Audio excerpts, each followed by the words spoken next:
ताज्या बातम्यांसाठी महान करेला सबस्क्राइब करा आणि बेल आयकॉनला क्लिक करा। आमदार शिवाजी पाटील यांच्या आरोपाचे भोगन दाम्पत्याकडून खंडन। कोवाड तालुका चंदगड येथे होणाऱ्या क्रीडा संकुलात राजकीय द्वेषातून जिल्हा परिषद सदस्य व विद्यमान सरपंच यांनी विरोध केल्याचा आरोप आमदार शिवाजी पाटील यांनी केला आहे। त्याचे खंडन करत माजी जिल्हा परिषद सदस्य कल्लाप्पा भोगन व कोवाड सरपंच अनिता कल्लाप्पा भोगन यांनी पत्रकार परिषदेत काय सांगतात ते पहा। मी माजी जिल्हा परिषद सदस्य कल्लाप्पा भोगन, कोवाड तालुका चंदगड। प्रथमतः चंदगड तालुक्याच्या आमदार साहेबांना व चंदगड तालुक्यातील आम जनतेला आज भोगीच्या आणि उद्या मकर संक्रांतीच्या गोड आणि आरोग्यदायी जावो अशा शुभेच्छा व्यक्त करतो। आज बोलायचा विषय म्हणजे काल आमदार साहेबांनी एक बाईट दिली आणि त्या बाईटमध्ये कोवाडमध्ये जे कोवाड क्रीडा संकुल होणं गरजेचं होतं, त्या क्रीडा संकुलमध्ये जाणीवपूर्वक कल्लाप्पा भोगन आणि त्यांच्या पत्नी सौ अनिता भोगन सरपंच यांची दोघांचीही या क्रीडांगणासाठी विरोध दर्शवला अशी बाईट त्यांनी दिली। कदाचित साहेबांचा गैरसमज होत असेल की मी विकास करणारा माणूस आहे, कुठल्या विकासात अडथळा आणणारा नाही, कारण जेणेकरून जेवढा भागाचा किंवा तालुक्याचा आपल्या हातून विकास घडावा तेवढं जिल्हा परिषदेच्या माध्यमातून काम केलेलं आहे। आज प्रश्न गायरांमधल्या 55 एकराचा गावसभा पहिला जी झाली त्यावेळी हा 55 एकराचा विषय निघाला आणि ह्या विषयामध्ये त्या दिवशी मी त्या गावसभेला सुद्धा हजर नव्हतो। मात्र गावानं विचार करून आमदार साहेब करणार म्हटल्यानंतर 20 एकरची मंजुरी दिली। ती मंजुरीचं तात्काळ आमच्या सरपंचनी दुसऱ्या दिवशी ठराव त्यांच्या ताब्यात दिला। मात्र साहेबांनी एक 8 दिवस गेल्यानंतर संध्याकाळी 5 वाजता मला फोन केला की म्हणा लागले मला 55 एकराचाच जागा पाहिजे, मग आजच्या आज पाहिजे तर आम्हाला पाठवायला पाहिजे। साहेब म्हटलं मग आमची वैयक्तिक प्रॉपर्टी नव्हे, गावाला विश्वासात घ्यावं लागेल आणि ती द्यावी लागेल। त्यासाठी परत दुसऱ्या दिवशी आम्ही गावसभा बोलवली, पण लोकांचा कडाडून विरोध चालू झाला। त्या विरोधात आम्हालाही काही सांगता येईल आणि बोलता येईल। जाणीवपूर्वक वैयक्तिक सरपंच जरी आमच्या सौभाग्यवती असतील तर वैयक्तिक त्यांना त्या दिवशीच्या गावसभेत स्वतः एकट्यानं हुकुमशाहीचा निर्णय घेणं हे चुकीचं दिसतंय म्हणून त्यांनीही घेतला नाही, मात्र गावानं विरोध केला। एकंदरीत आम्ही कुठल्याही विकास बाबतीत अडथळा आणत नाही। आम्हाला साहेब शाश्वत काम करायला लागलेत, शाश्वत काम करायला याची जाणीव आहे।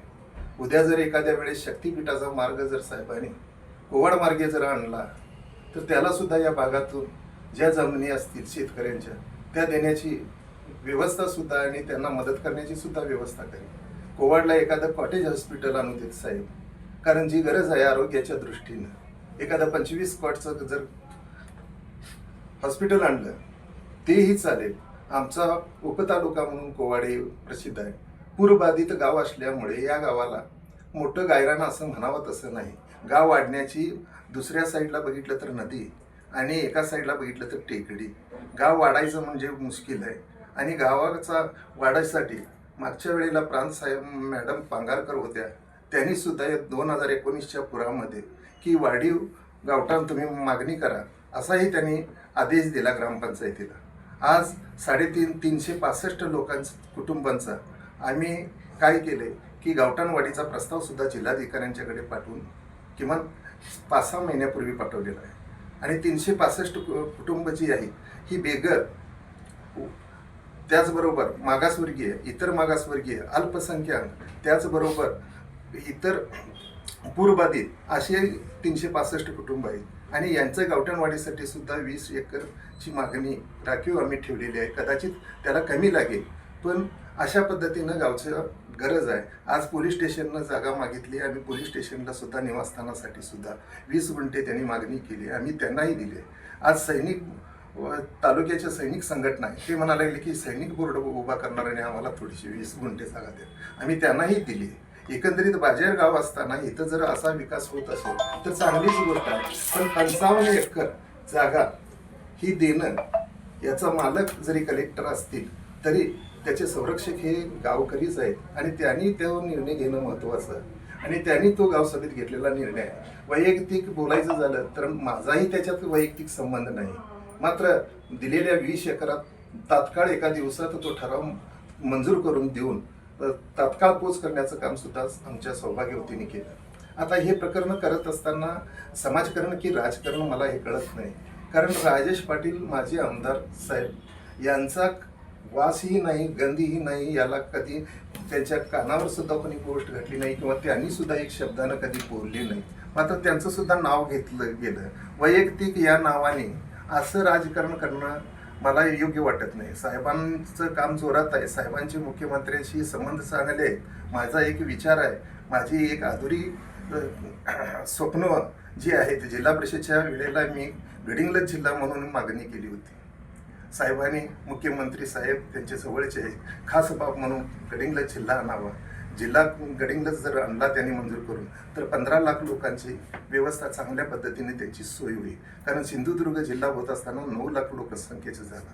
कोल्हापूर जिल्हा हा 37 लाख लोकसंख्येचा आहे आणि आमच्या जर 15 लाखाच्या लोकांसाठी गडिंग्लज जर जिल्हा आमदार साहेबांनी केला तर सगळ्यात चांगली गोष्ट होईल. त्यांना आम्ही सुद्धा मदत करू, जेणेकरून एकंदरीत या तालुक्याचा विकास कसा होईल याकडेच आमचं सुद्धा लक्ष असतं. देण्याचे ठरवले ते 20 एकरावर आम्ही तरी ठामच आहे, काय प्रश्नच नाही. एवढं नाही हे सोडून सुद्धा त्यांना जर एखाद्या वेळेस 55 कोवाड सारख्या बाजारी गावात जर मिळत नसेल तर जर शेजारीच माझ्या शेजारी गाव असणारं तिवरवाडी गाव आहे, तिथं 55 एकर तुम्हाला जागा उपलब्ध करून देण्याची सुद्धा साहेबांना मी विनंती केली. आमदार साहेबांचं म्हणणं आहे की चंदगड तालुक्यातल्या युवकांना खेळाडूंना प्रोत्साहन करण्यासाठी आपण हे काम करत आहे.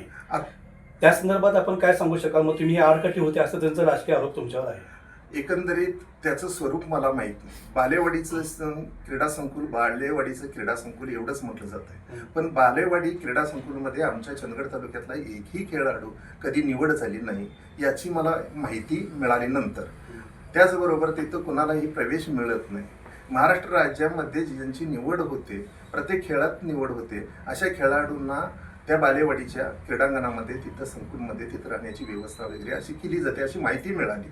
एकंदरीत आमच्या भागाचा काय विकास होणार ते त्याचं स्वरूप सुद्धा आम्हाला का माहिती नाही. दुसरी गोष्ट, त्यांनी कुठल्या साहेबांना घेऊन आलो, 3 दिवस मी आलो म्हटले, पण साहेब कोणाला भेटले ते मला माहिती नाही. मात्र साहेब माझ्याबरोबर 2 वेळा फोनवरती बोलले, साहेब उद्या गावसभा घेतो आणि उद्या ठरवतो, एवढाच विषय साहेबांना विनंती केली. या आमच्या आता माध्यमातून आपण त्यांना काय काय सांगू शकाल? तुमची काय अपेक्षा आहे त्यांना? काय सांगणार?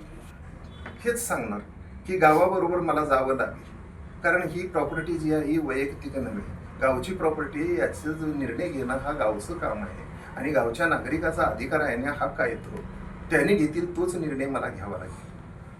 आताच आपण मगाशी बोलताना म्हणाला की शक्तीपीठ महामार्गाला एका बाजूने राज्यस्तरावर विरोध होत असताना तुम्ही आमच्याकडून घेऊन जर तुम्हाला मदत करू तुम्ही म्हणताय, हो, हे कसे शक्य आहे? का शक्य नाही?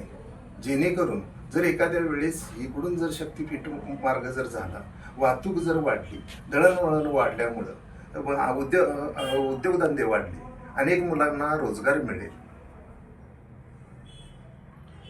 मॅडम, सरपंच म्हणून आपण याबद्दल काय सांगू शकाल?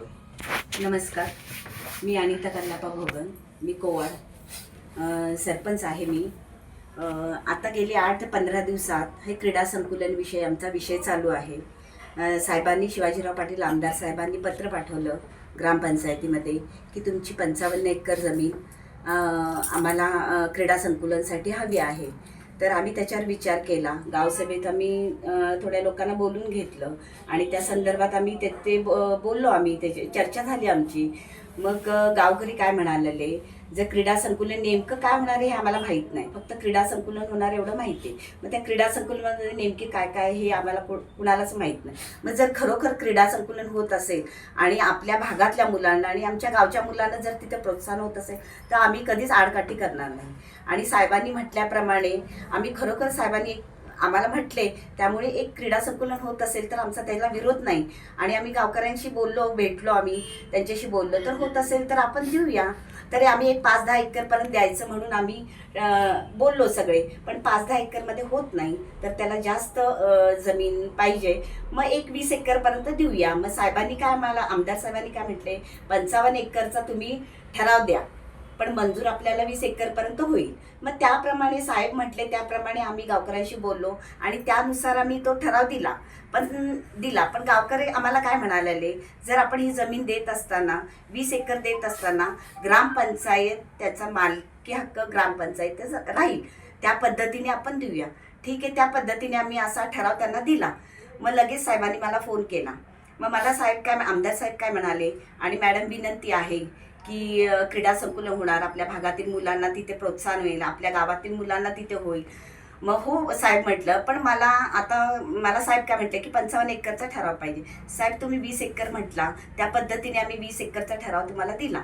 पण आता 55 एकरचा जर मागत असेल तर आम्हाला गावकऱ्यांना बोललं पाहिजे आणि आम्ही त्यांना गावसभा घेतली पाहिजेत. आणि त्यानुसार नाही मला आत्ताच्या आत्ता ठराव पाहिजे. तर मी साहेब मला एक दिवस द्या म्हटलं, मी गावसभा घेते आणि गावसभेत जे उत्तर येईल ते मी तुम्हाला सांगते. मग त्यानुसार आम्ही गावसभा लगेच घेतली. गावसभा घेतल्यानंतर दुसऱ्या दिवशी लगेच गावसभा घेतली.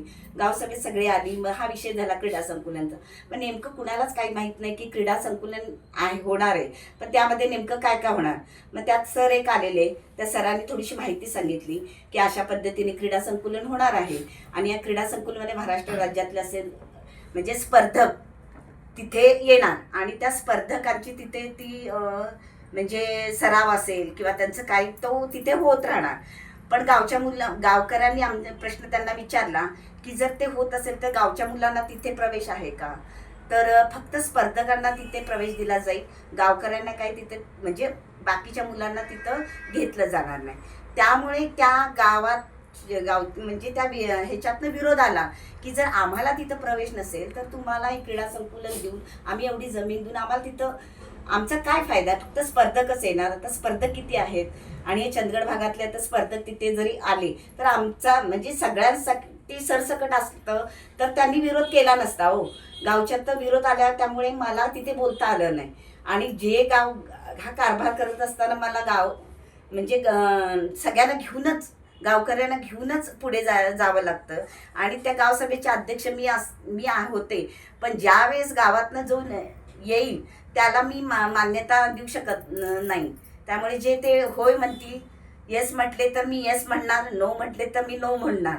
आणि मला एक आमदार साहेबांना विनंती करायची की साहेबांनी मला म्हटले की तुम्ही इथे राजकारण आहे. तर साहेब खरोखर आम्ही याच्यात राजकारण आणले नाही. तुम्ही ज्यावेळेस आम्हाला 20 एकर मागितला त्यावेळेस आम्ही 20 एकर साहेब तुम्हाला एका दिवसात आम्ही त्याचा ठराव पास केला आणि तुम्हाला दिले. पण 55 एकर मागितलं, त्यामुळे जर गावात आता विरोध होत असेल त्याला मी काय साहेब काहीच करू शकत नाही. मॅडम तो एक विषय बोला की तो पूर येतोय, त्या पुरा महानकरी न्यूजसाठी प्रकाश ऐनापुरे, चंदगड.